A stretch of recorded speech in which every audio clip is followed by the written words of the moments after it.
Hello, and welcome back to the Nightwater Podcast. If you're joining us here at the Cooler for the first time, you are also welcomed. Nightwater, in case you don't know, in case you just randomly found this in your podcast app or on the web or in a link. Nightwater is a late-night email newsletter that delivers refreshing content straight to your inbox every Tuesday evening, Eastern Time.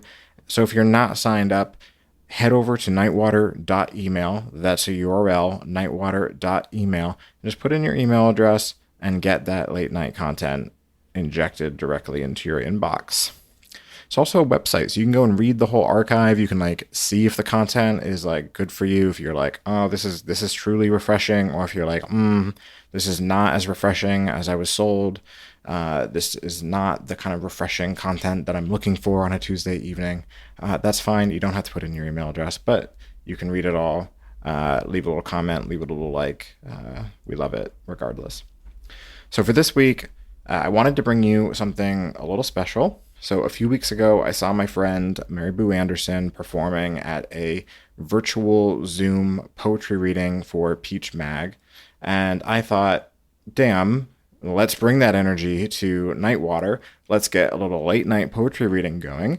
And so that's exactly what we did. And I will just let Mary Boo take it away from here. Hi, my name is Mary Boo Anderson. I'm a poet, artist, teacher. I currently live in Los Angeles. You do a lot of stuff, which I would encourage people to go to your website and look at all the projects that you've done and all your poetry.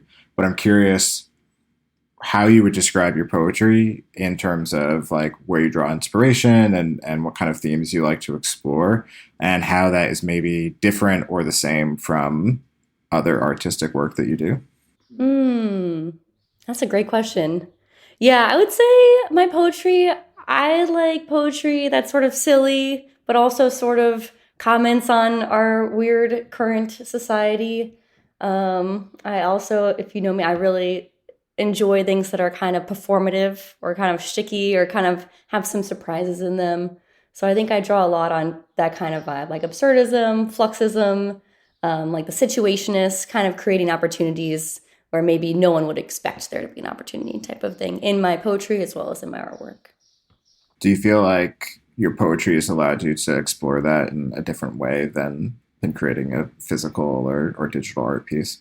Yeah, I think so. I was just thinking about that today. I think sometimes in writing, it forces you to explore it deeper sometimes, I think, because there's less space to hide.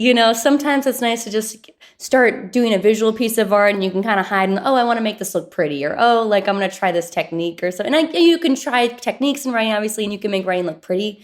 But somehow it still feels different. You're kind of forced to confront things a little differently, which I enjoy. It's more of a challenge, honestly, to me.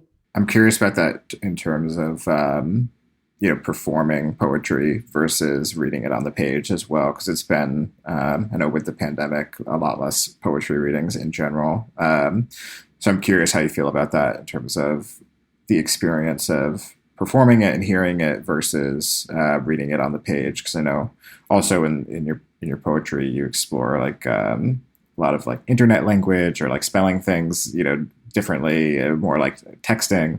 So I'm curious kind of how you feel that affects the experience of it versus hearing it out loud. Yeah, I think both are equally good, but I think a good reading kind of gives you more insight into the poem, which that's why I enjoy going to readings. And I think, yeah, like you're saying, I do use a lot of chat speak. I do use a lot of abbreviated words and stuff, which I think you can only kind of capture on the page. But sometimes I do think my affect and how I break lines up when I talk and stuff like that, I think really helps give the reader even more perspective on kind of what I'm going for or what the attitude of the poem is, stuff like that. I love it. How many poems do you have for us today? I have 3 poems. All right, so I'll introduce the poem, then read it, and then do that consecutively. Beautiful. Sounds great. All right, wonderful. Thank you for this. I'm so excited. All right, this first poem I wrote when I was a barista.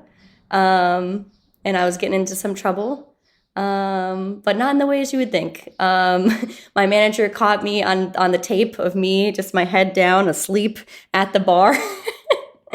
But she was very nice about it. She had a talk with me, and she was like, "You could do better." I'm like, "Yeah, you're right, I can, but do I want to? But I could." Anyways, it's kind of a silly poem. It's also a shout out to my friend Molly Lamb, who's really, really cool and an amazing writer herself. All right, this is the poem. Capitalism in the form of me, always just about to buy some pink Crocs as a consolation prize. Fingers stained red from Takis. I'm reading on my phone at work again. That book everyone's reading, the one by that hot new young female essayist. My friend took a pic of every single page in the Barnes & Noble and sent it to me. I see her fingers holding back the pages. I understand not wanting to buy the hardcover, but also not wanting to wait. Today, I had a first session with a new therapist. I felt proud of myself when I told her, I'm finding it difficult to talk to you because you keep dozing off. There is a woman taking a shit in this Whole Foods bathroom, and it's perfect. This next poem I wrote kind of at the beginning of the pandemic when I got laid off from that said barista job. And I was trying to make my apartment really nice before COVID got too crazy. So that's about that. In IKEA at the end of the world. I'm eating 2 veggie dogs at IKEA, and it's empty because it's the end of the world. Wandering through the display room maze, Goldilocks trying every couch, bed, and chair. The thrill to own everything in a house that's not yours. Sexily sulking in so many different banal interiors. Swedish design with a penchant for gentle placation. I didn't make this bed, but I'm lying in it. The world is over, wah wah, paws to eyes, lips to chin. It's possible that the princess felt the pee under all of those mattresses because there is nothing else to feel. All right, last poem. This poem was also early pandemic poem. Watching, waiting, commiserating.